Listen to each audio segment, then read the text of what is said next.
if there's one thing I noticed he seemed very focused on was China. And it's not like we were in a free trade utopia with China before.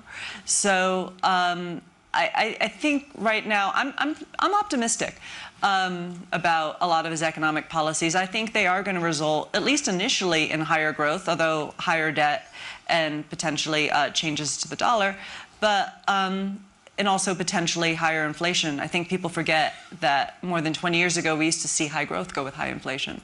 So I think that's all in the pipes. But right now his economic policy is certainly sort of more wait and see. Just let me push you on China. So, you know, he said he wants to go right away. You know, still you, Alison, what's your prognosis there? What do you think will be the first moves? With China? Probably tariffs of some kind.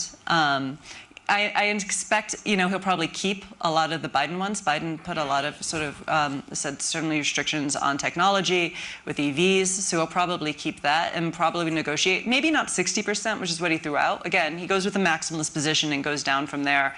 But probably there will be less trade with China going forward. Yeah. Let me turn to you. I want to, you were nodding on China, so feel free to jump in on China, but I was going to ask you about, you know, on the geopolitical stage about Ukraine, which is another one of the hot issues that we're expecting right now. President Zelensky is addressing the forum today, and President Trump has said that one of the first things that he would do was find peace for, you know, in the Russia-Ukraine war. You know, how likely is that? What are you expecting? What do you think Trump will do vis-a-vis sanctions on Russia on the one hand and military aid for Ukraine on the other? Well, anybody whose crystal ball is clear probably hasn't understood the problem.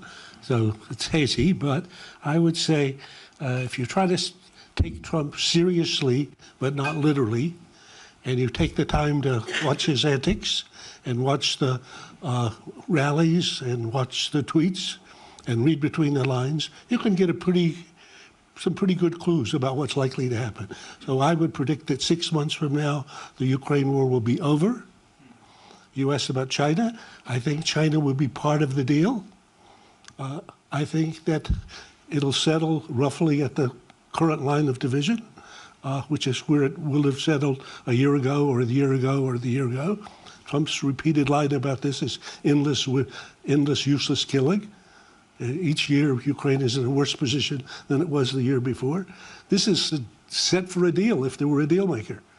And he's looking at it, and I think that's what will, I would suspect that'll be a big piece of it. Indeed, if you look at his inaugural speech and the press conference, he wants to be not only a deal maker, but an international deal maker who's a peacemaker. And he's got a very interesting sense for a war, which he's very strongly against. He's for preventing wars, he says. And in nuclear war, he in particular has a fixation. So I don't know if you remember in the debate, in the middle of the debate, he said, oh my God, you know, there could be a nuclear war. That's a much more imminent danger than global climate. Kamala had no idea what he was talking about. Neither did the two moderators. They were thinking, you know, hey, maybe he said Martians came, or, you know, it's just something completely bizarre. He like Biden, and no other president before that since probably Reagan, has a feel for nuclear weapons. I suspect that there's a lot in this agenda. In fact, I have a piece that'll be published next week that asks the question, is Trump a China hawk? And I think if you look at what he said and did in the campaign, you'll find it's difficult to classify him in those terms. Let me push you on the deal that you expect in 6 months. You know, what would make Ukraine and President Zelensky accept such a deal at the current border, where they have reached? A phone call that he'll have with him that says, you're getting no more money and no more arms if you don't accept the deal that I'm negotiating. And Zelensky will argue today, I'm sure, we could never do that, blah, blah, blah. He'll never have any options. A deal maker who, like Trump, who's in favor of using his leverage that he has to extract a deal that he thinks is good enough, would regard Biden's administration nothing about Ukraine without Ukraine. He thinks that's stupid. Why would you say, if you're negotiating with somebody that's a weak partner, nothing about them without them? Why not negotiate over their head? I mean, why should I be consulting them about something that they need from me? So I think you can see the outline of that deal. I think that deal has actually been, I mean, this is my personal view, on the table for 2 or 3 years if we had had an American diplomatic initiative, which we didn't. And sanctions on Russia? I think he will, it'll be interesting to see again, and I've been trying to read between the lines and pick up pieces of information about this. Undoubtedly, there's been conversations between him and Putin in between. So I suspect they've had a number of phone calls in which they have some understanding of each other. But I think his appreciation of the China angle, which I think is an important angle of the deal, would be that if he and she have agreed about something, Putin will agree. You look like you were about to jump in on this, on Ukraine. I can wait. That's fine. Well, because I was going to move to the other big foreign policy issue, which is obviously the Middle East, and I was going to go to Walter. You know, Trump has taken credit, together with the Biden administration, for this first peace deal. The first phase of it is going to last, 6 weeks. So already at the beginning of it on Sunday morning, it looked like it might fall apart. Both sides are nervous. You are an expert on the Middle East. So, what is your take? Will this ceasefire hold? What are the prospects for long-standing peace? And also, the world that Trump inherits in the Middle East is very different than 4 years ago, with what we've seen just even in the last months, including most lately with Syria. So what are the chances for a real paradigm shift in the region with this administration? Well, I think you can see a paradigm shift without peace. And that, in a sense, Israel has had a strategic problem since the 1940s, which that it wins wars, but can't then get to a stable, peaceful arrangement. And I think that remains the case. What we've seen is Israel managed, with a lot more help from the Biden administration, and the Biden administration was, in a sense, comfortable with providing, but did provide, to inflict an extraordinary series of defeats on Iran and its proxies. That has changed the Middle East in the sense that Iran today is not the power that it was a year ago. Personally, I think that's a good thing. But do we think that the Iranian challenge was the only factor destabilizing the Middle East, and now that that factor has been reduced, everything will move along peacefully? I don't think that's actually how the Middle East works. Some years ago, I was lucky enough to visit the city of Çanakkale in Turkey, and I went to see the ruins of Troy.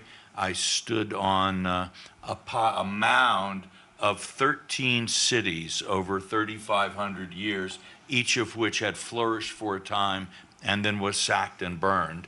And that suggests to me that peace in the Middle East is perhaps remains a beautiful but maybe distant dream. Ian, I'm going to come to you on another issue. I wanted to see if you wanted to jump in on any of the foreign policy issues, or you, Allison. Sure, in the sense that, first of all, in China, I don't disagree with what Allison just said, but I do think the U.S.-China relationship is probably the one that is most problematic to get a deal. I think that we are heading towards a trade war and towards a more strategic decoupling of the economies. One reason for that is because Trump isn't just focusing on tariffs on China, but he's also focusing on third countries where there are pass-throughs to the U.S. The only way the Chinese economy is succeeding right now is through their $1 trillion export surplus. And so you see Trump and his team focusing a lot on Mexico and India and Vietnam. The other conversations they're having bilaterally, one of the top priorities is squeeze China coming in. That's very hard for China to respond to. You've already seen Sheinbaum in Mexico. That's been her top priority. Before she even meets with them, we've got a Mexico plan that is going to take the Chinese out, right? So I think that makes it much harder. And I also think China's complicated. And Graham knows this well. I mean, the only reason we've stabilized U.S.-China relations in the last year and a half is because there are 25 high-level, cabinet-to-cabinet bilats channels that have been set up. There's an enormous amount of effort put into the relationship. So I agree with Allison that Trump has an orientation to meet with Xi and have a good meeting and, you know, flatter him a little bit and say, come on, let's get to a deal. But getting to a deal with China will require a level of execution, implementation that's far more complicated across the Trump administration, not to mention some support from the GOP in Congress. We're nowhere close to that. So I actually think that in the coming months, we are heading to a dramatic shift in where the U.S.-China relationship is. That's the one on the foreign policy side where I would say we need to be paying attention to. Everybody here has a lot of equities at stake there, whether or not you're invested. Well, you mentioned the GOP. I mean, Allison, I mean, the other big question is, obviously, and you alluded to it, is inflationary pressures, right? I mean, just a couple of days ago, Scott Bessent was saying, no, you know, it'll be offset by currency fluctuations, it'll be offset by our negotiating power. But that is clearly an issue, right? I mean, that's sort of the nightmare for Trump. Yeah, I mean, it's possible that could happen, but that assumes that everyone's consumption basket just adjusts just so, and we know that doesn't happen. I think, you know, there's going to be inflationary pressure on this administration, and I said for a lot of reasons. One, I mean, if we did do across-the-board big tariffs, we'd see an increase in the price level. It's not clear that would have a sustained higher inflation, but prices would go up at least initially. And I mean, also, it is becoming kind of obvious that we're at potentially an equilibrium higher level of inflation, around 2.5–3%, which is just higher than we've had before. And that's going to mean, I think, a bigger challenge for this administration is higher bond yields. And I said I'm optimistic they have a pro-growth agenda, but it is going to be, you know, deficits are going to increase too. Like there's nothing particularly fiscally responsible about their plans. So with higher interest rates, that could end up being a big issue. Trump is very sensitive to market feedback. And in his first administration, you know, he is probably going to make permanent his tax cuts, but he was able to do that in a very low interest rate environment. It's, you know, he's not only planning on making his tax cuts permanent, he's going to lower the corporate income tax probably. He wants to reduce the SALT deduction and, you know, all these other things like tax on tips, all these things. And so he really does have a policy that is going to increase deficits, but he's also going to be facing higher interest rates, in part by the just higher level of inflation that he's not even causing, that just exists in the world. And that's going to, I think, pose a real challenge for him. Yeah, exactly. Please, yes. So I'll try to be contrarian here and a little bit more optimistic. So I think it's quite likely that we'll see a significant increase in the growth rate. I think the exciting of animal spirits is amazing. If you look at the billionaire cabinet, they're all self-made billionaires who think, well, heck, it should be 100 more similar people doing whatever we've done. Why can't there be? I think the reduction, the elimination of regulations that protected for green are gone. Drill, whatever. DEI gone. So a whole layer of regulatory activity. So I think, if at least the companies that I'm watching and listening to, they're all quite excited that this is going to be a positive environment for them. Yeah. So in that environment, I agree with you that there's some realities of economics that they're going to bump into. Well, and interest rates are what they are. Interest rates will have the impact, or inflation will have the impact.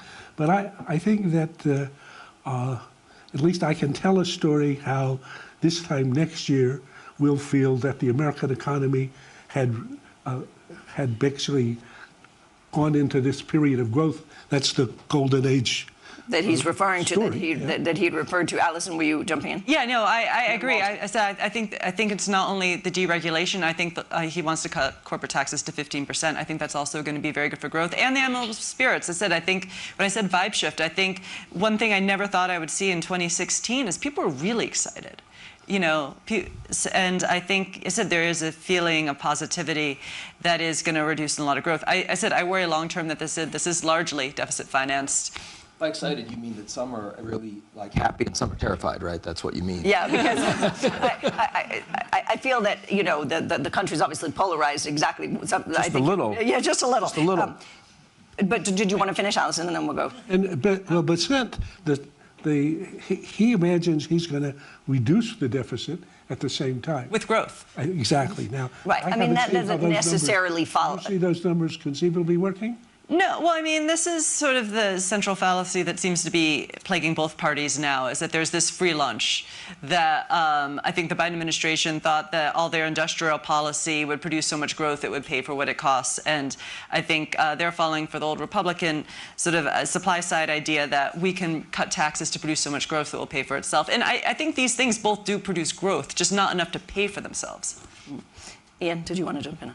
I just want to make sure that it's not that I disagree with a lot of what we said so far, but we don't want to treat Trump as if he's just another president. He's not. Don't normalize this, right? I mean, first of all, because of the amount of power that he has managed to amass, right? I mean, the Republican Party is his. It wasn't in 2017. He has won despite, in some ways, because of 2 impeachments. Never happened before. Lots of felony charges and convictions. Never happened before. And he won. He won the popular vote. He didn't win a massive mandate, but he won with people knowing this was a feature, not a bug. It's not like 2016. And he's also in a much stronger position globally because, of course, the United States, the economy is doing better after the pandemic. Technologically, the Americans are dominant in so many ways, especially compared to allies. And America's allies, many of their governments are in severe disarray, right? While America's adversaries, China's in the worst economic position since the 90s, maybe the 70s. Russia's in severe decline. Iran's just lost its empire by proxy. So it's a very unusual time to have an individual that is in no way concerned about or constrained by rule of law. He's made that very clear. And now what is he actually going to do? Is he going to be a dictator? No, I'm not in any way in that camp. But I do think one of the best ways to understand what Trump will do is to understand who pays him. Right? I mean, he flipped on TikTok. He was one of the first people that was opposed to TikTok, but he shifted because Jeff Yass and other investors paid him. And that's a good way to get Trump to do what he wants you to do. And we are seeing that. We saw it on the stage last night at the inauguration, and we'll see it at Davos, of course, but we'll also see it with all of the different leaders that are or aren't responding to the demands that he's making. The best way to get it done is not align your foreign policy with America strategically. It's not support U.S.-led multilateral institutions that he's not committed to. It's pay Trump. And by the way, there's now new crypto that allows you to do that. And by the way, I was critical when Hunter Biden launched his crypto coin too, which he didn't do, right, for a reason, because it's unprecedented. This is not, if India was doing this, we would say they were a kleptocracy. If Modi was on the phone with a head of state and Elon Musk showed up, we'd say this is a banana republic. But because it's the United States and it's Trump with Elon, it's actually the new way of doing things. I accept that that many of us will be complicit. I accept that many of us will find a way to get on with that, but that doesn't mean it's normal, right? And it doesn't mean that we should sit and pretend that it's suddenly okay, that this new presidency is just going to keep on keeping on. That is not the case. And because, final point for me, because Trump is not going to be here for long, I mean, in part because he's 78, but in part because he only gets 4 years, right? Then everyone that has done this is going to have to deal with the fact that next will be something else. And you're going to have to figure out a way to deal with that, too. So long-term consequences here. So you raised 3 issues, which were going to be the 3 topics of. So that's why you should have been the moderator. No, but no, you raised 3 important issues, which is the prospect that Biden talked about in his last speech, which was the oligarchy. Are we heading into a country of oligarchs? And it was extraordinary that he discovered that on his last week of his presidency. Well, and then of course, as you say, you know, one of the most striking images of yesterday, as you say, was all the tech entrepreneurs, all the top who were sort of around, around Trump at the balls, at the inauguration, inside at all the events. So sort of oligarchy, is this an oligarchy? Is there a question of it? Is it ethical for Trump to launch a cryptocurrency, as he's becoming president? I think that's a question that we can legitimately ask. And then TikTok, and maybe so we'll take it in reverse order. TikTok, what is interesting to me about TikTok is that actually it is a microcosm of many things around Trump. One, TikTok, arguably some people say that Trump won because so many of his followers are on TikTok, so it's worth keeping it, right? On the other hand, he does, as you say, want to go and make a deal in China. Well, what could that deal be? Could it be half of TikTok without the algorithm stays in the U.S.? Somebody, big, entrepreneur, a Musk or somebody else could buy it, and so.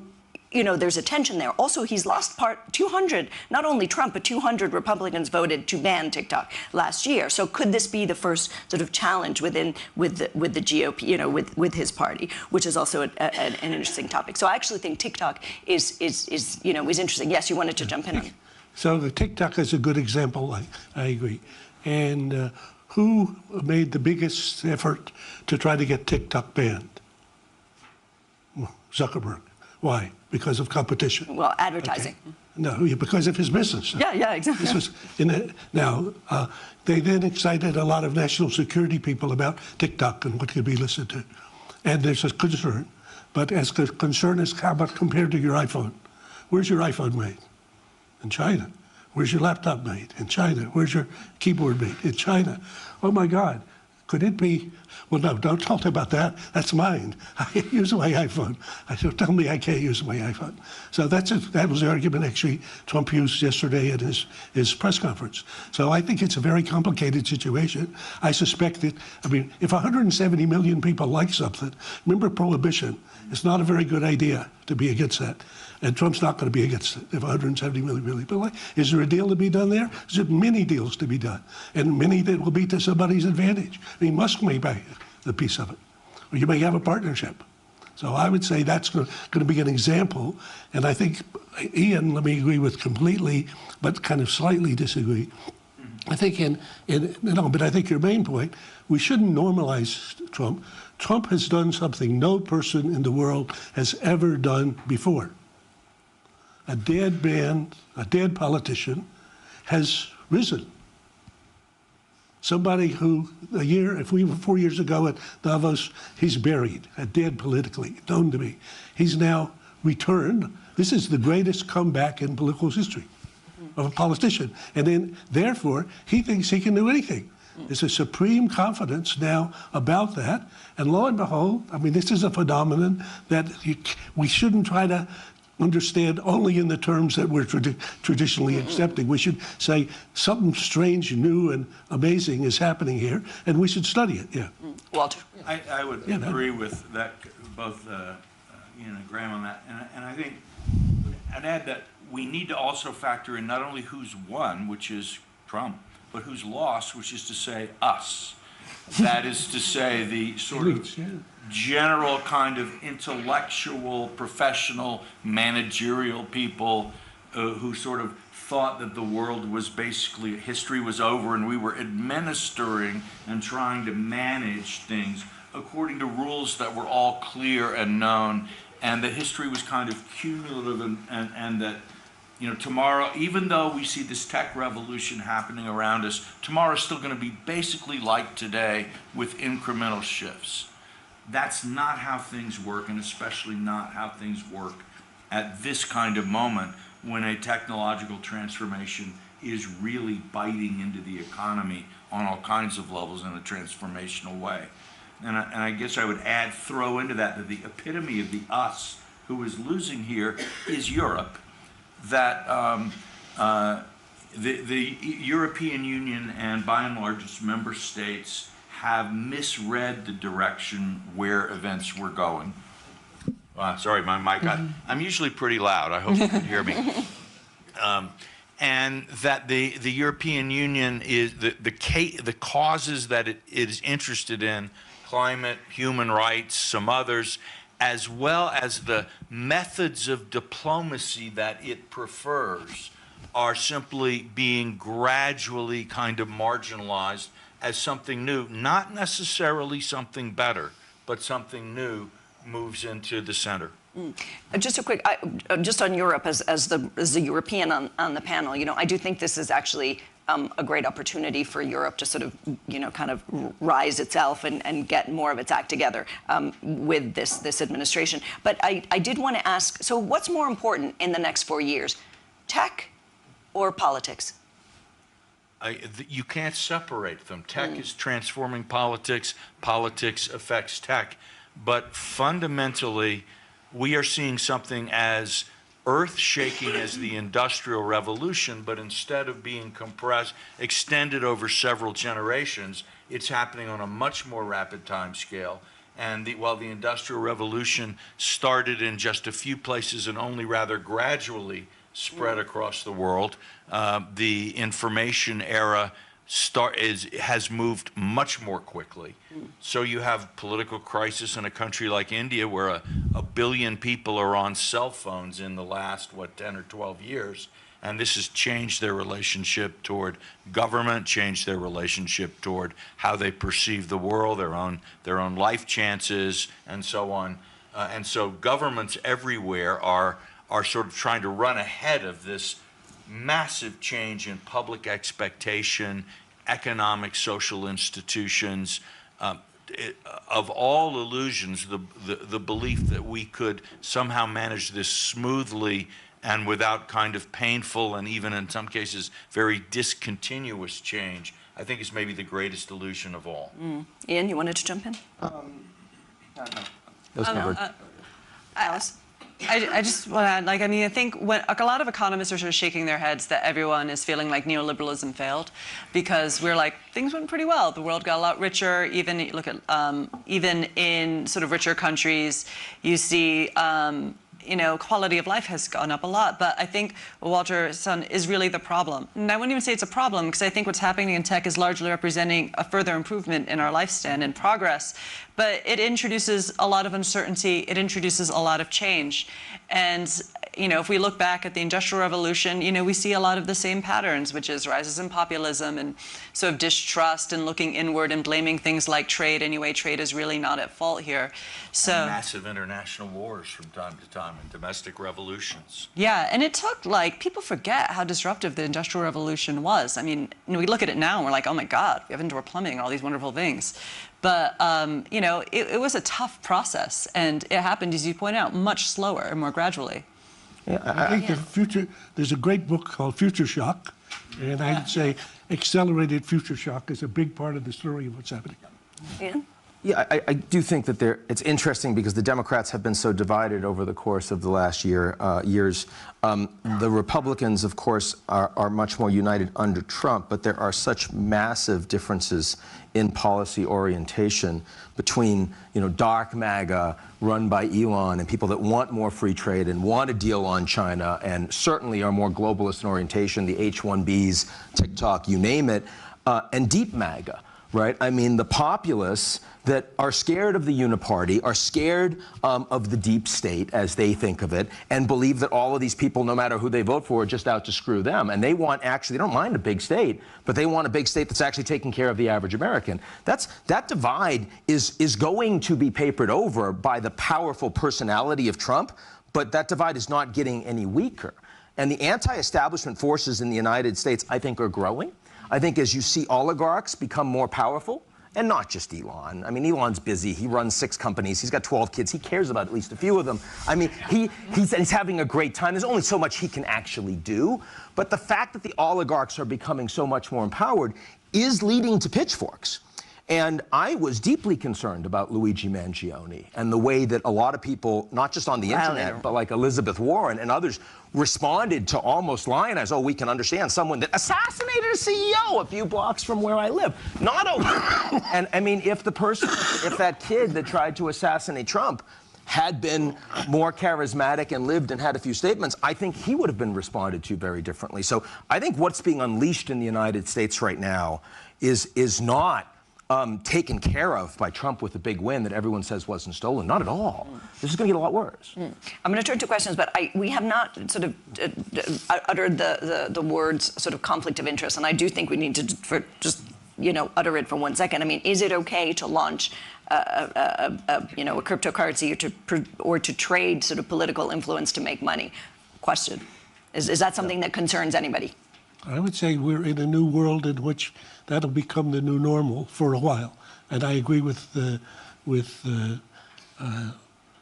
that there'll be a a big resistance to it. But I think looking back at the robber barons and looking at the way that worked is an interesting historical analog that I've been looking at lately. And I think you see, I mean, again, you don't want to normalize Trump, but the Biden enterprises, if you look at the income on Biden enterprises and you look at his pardons, you can say, and is it different from Trump? Yes, of course it's very different from Trump. The idea of launching crypto the day before is pretty bold.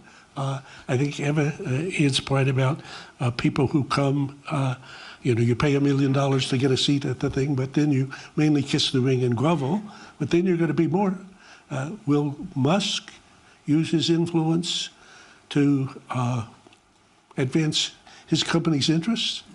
Excuse me, that's my fiduciary responsibility as the chief executive. So I think it's going to be our traditional understanding of conflict of interest. I think some part of this is just more blatant. I mean, Trump is shameless, okay? A person who's already been accused of all the things that he's been accused of and you haven't been able to prosecute him yet, forget about it, okay? Forget about it. Walter, and then we'll open it for questions. The good news is I think we can look forward to an artistic renaissance in America because, I think about how Hunter Biden's promising artistic career, he went from nowhere to selling paintings for 20, 30, 40. I mean, I don't know how much he was selling. Now he can but I've never heard of a young artist who achieved so much so quickly. And now, without the pardon, without the problem of crime, overset, and punishment, he can paint all day. It's going to be fabulous. But we are in a new era. It's in some ways it's not a prettier era. Ian's reminder that it will also be an unstable era, and that simply running to join the latest procession that can get you that can have long-term consequences. But it's different now. I think Henry Kissinger used to talk about how Trump was one of the individuals who came along from time to time and to sort of say to history, it was impossible to go on in the old way anymore. And I think here we are. He's a culmination. I think it was Bill Clinton that taught us all that shame only matters if you let it. That is, if you keep putting one foot in front of the other, and you don't let all those people barking and screaming get in your way, you can move forward. In some ways, the Clinton Foundation enabled, money from all over the world to support an operation. But Trump has industrialized it and has really put a serious business person's mind to work on this new field of opportunities. He won't be the last, and I am not happy necessarily with where this is going, but we need to realize, again, the rule keepers, the people who believed in sort of professional responsibility, institutions, and all of those things, failed to do our job of keeping things working well enough so that ordinary people were happy with the kind of leadership and rules that we were providing. Walter, we're going to get eggs thrown at us unless we allow the audience to ask some questions. I know you said really well. People sort of raised their hands. You had. I just want to change the quote. Shame only matters when we let it, and we have. That's why I said complicity at the beginning. I worry that when the institutional order erodes and the Europeans are losers, we let shame not matter. Gentleman at the back, please say your name if you would and who you represent. Hi there, Ishan Tharoor of the Washington Post. I'd love to get your reactions. I mean, we talked to a certain extent about some of the foreign policy calculations that we have to contemplate, but how important is this kind of coalescing of what some describe as a kind of far-right international around Trump world, the links to the AfD, the sort of lionization of Javier Milei? Is this a kind of important feature of Trumpism in this term, the extent to which there's a pretty strong, intense feedback loop between Trump's Washington and ascendant far-right factions everywhere in the world? good question. We saw some elements even in South Korea, no, recently. Anybody want to take that? The question is the answer, in a way. I think, yes, there are connections.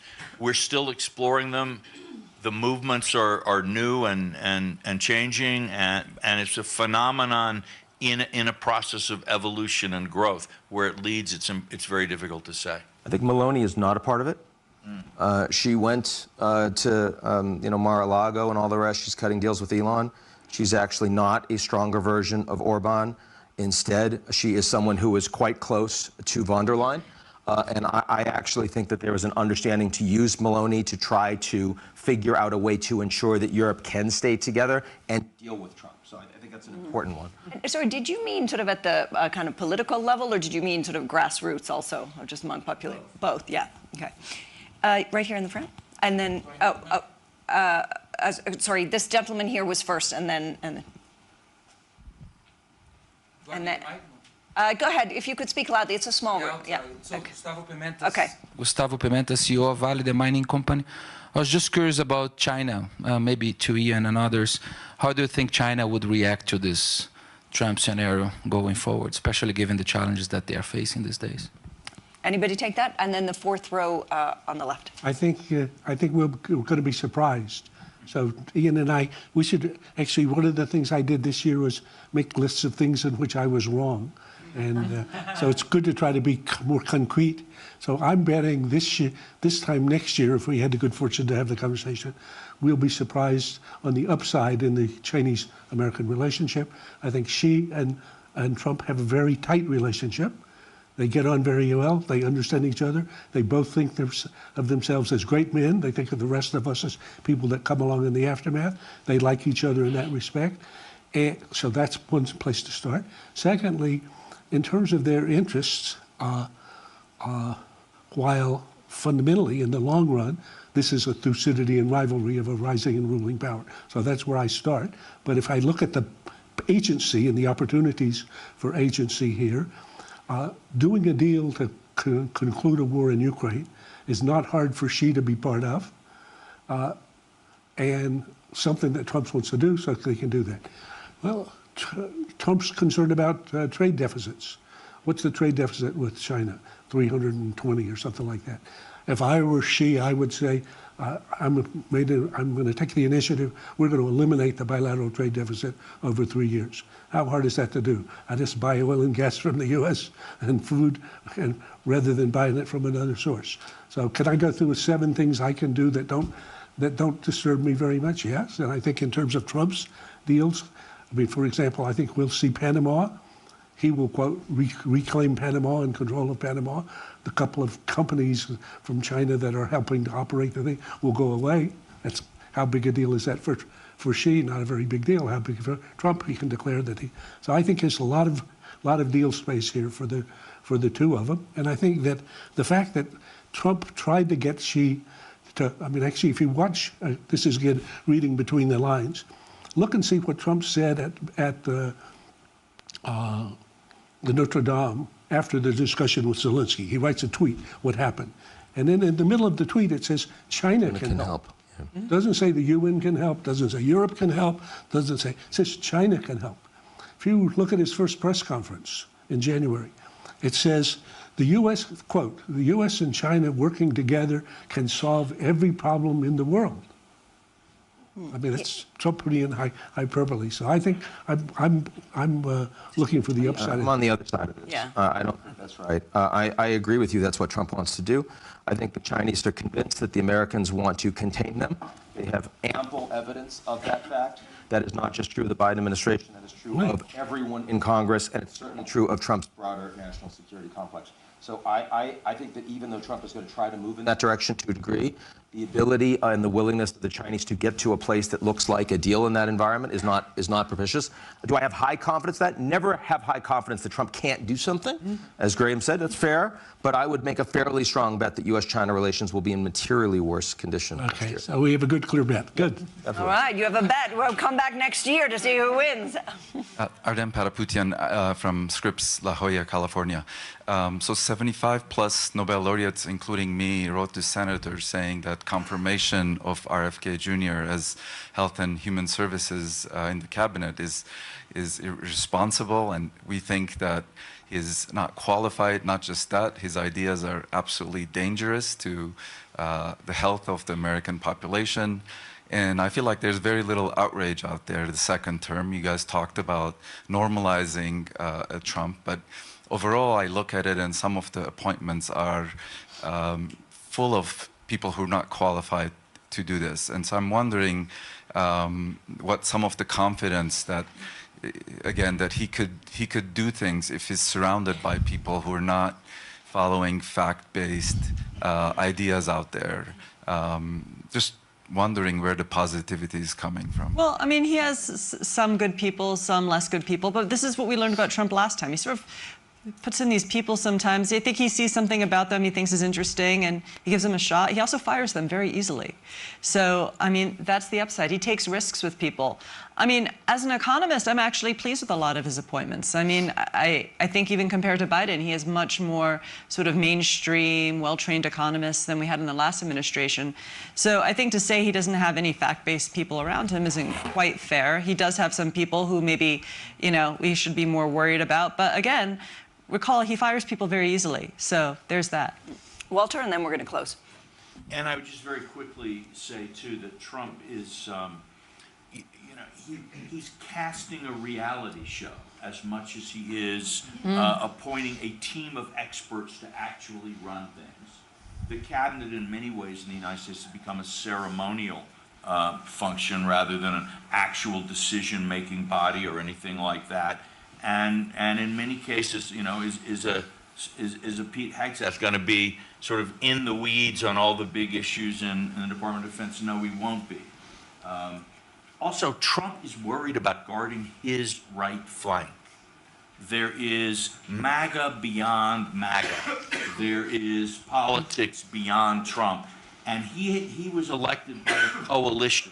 People like RFK Jr. and some of these other appointments that he's making are represented in that coalition. He's trying to keep them under his tent while also not necessarily letting them set the pace or control his agenda.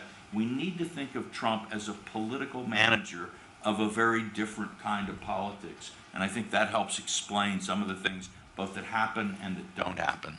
I think that's a beautiful way to end. I want to say, folks, how lucky are all of us to have been hours after the inauguration to have been able to listen to this panel of experts. Really, I mean, you deserve really the round of applause. Thank you very much. And we'll close here. I think that I'll go back to just to close to what Ian said, that, you know, some are on the excitement side, some are on the fear side. I guess we will see where everybody in Trump's orbit, nationally and internationally, fits in that big ocean between. So thank you very much. Good. Good. Neil, welcome.